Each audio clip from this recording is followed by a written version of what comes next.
మొట్టమొదట ఏవైతే మన రాష్ట్రానికి ఉనికి తెచ్చేటువంటి రహదారులను బాగు చేయాలనేటువంటి ఉద్దేశంతో గౌరవ ముఖ్యమంత్రి గారు ఓన్లీ ఈ గుంతలు అనేటువంటి పార్ట్ హోల్స్ పూడ్చడానికే మొదటిగా ఇప్పుడు 861 కోట్ల రూపాయలు రిలీజ్ చేసి ఈరోజు రాష్ట్రమంతా కూడా ముమ్మరంగా పనులు జరుగుతున్నాయని చెప్పి గర్వంగా చెప్పగలుగుతారు. అదేవిధంగా ఏదైతే ఈ యొక్క 53 జీవో నెంబర్ 349 ప్రకారము మొదటి దశలో మొత్తం ఈడ కడప జిల్లా వైఎస్ఆర్ డిస్టిక్లో 269 పనులకు గాను 38.53 కోట్ల రూపాయలు ఇవ్వడం జరిగింది. అదేవిధంగా ఇంకా చేయవలసినటువంటి పనులు చాలా ఉన్నాయి. అదేవిధంగా ఇప్పుడు రాష్ట్రంలో ఇది ఒక్కటే కాకుండా జాతీయ రహదారులు కూడా ముమ్మరంగా పనులు మొదలుపెట్టి ఈరోజు కన్వర్షన్ కింద కూడా వేరే చోట్ల కానీ ఏవైతే ఉన్నాయో వాటన్నిటిని కూడా పీపీపీ మోడల్లో తీసుకురావాలనేటువంటి ఉద్దేశంతో పీపీపీ మోడల్లో దాన్ని కూడా ఒక ఏజెన్సీని 47 కోట్ల రూపాయలు పెట్టి ఏజెన్సీని పిలవడం జరుగుతుంది. 3000 చిల్లర రహదారులను కూడా వాటి కోసం మేము కూడా రెడీ చేస్తూ ఉన్నాము. అవి కూడా త్వరలోనే పీపీపీ మోడల్లో పిలిచి ఎక్కడైతే ఫీజబిలిటీ ఉందో ఆ రహదారులన్నింటినీ కూడా తీసుకురావాలనేటువంటి ఆలోచనలో ప్రభుత్వం ఉంది.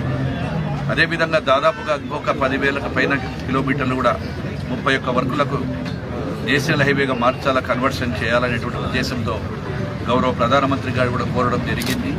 అవి కూడా త్వరలోనే వస్తాయని చెప్పి కూడా ఆశిస్తూ ఉన్నాము. ఇది ఒక్కటే కాకుండా నేషనల్ ఎన్హెచ్ భారతమాల కింద గతంలో ఉండేటువంటి కూడా ఇప్పుడు ఎన్హెచ్ఓ కిందకి కన్వర్ట్ చేయడం ఉంది. ఆ వర్కులు కూడా దాదాపుగా 28,000 కోట్లకు పైన మళ్ళీ అవి కూడా మొదలు పెడతా ఉన్నాము. నేషనల్ హైవే ఇవన్నీ దాదాపుగా కలిపితే 70,000 కోట్ల రూపాయల వర్కులు ఈ సంవత్సరంన్నర 2 సంవత్సరాల్లో కంప్లీట్ చేస్తున్నామని చెప్పి గర్వంగా చెప్పగలుగుతా ఉన్నాము. రహదారులు చూస్తే చాలా బాధగా ఉంది ఇప్పుడు చూస్తూ ఉంటే.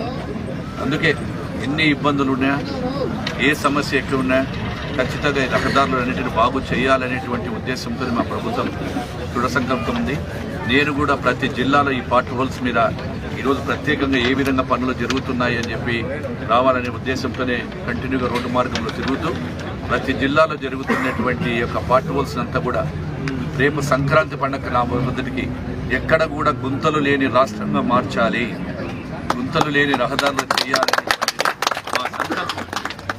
మా గౌరవ ముఖ్యమంత్రి గారు ఎవ్రీ 15 days ఒకసారి రివ్యూ చేయడం జరుగుతూ ఉంది. నేను కూడా వారానికి ఒకసారి మా అధికారులతో కూడా మాట్లాడుతూ ఉన్నాం. వీడియో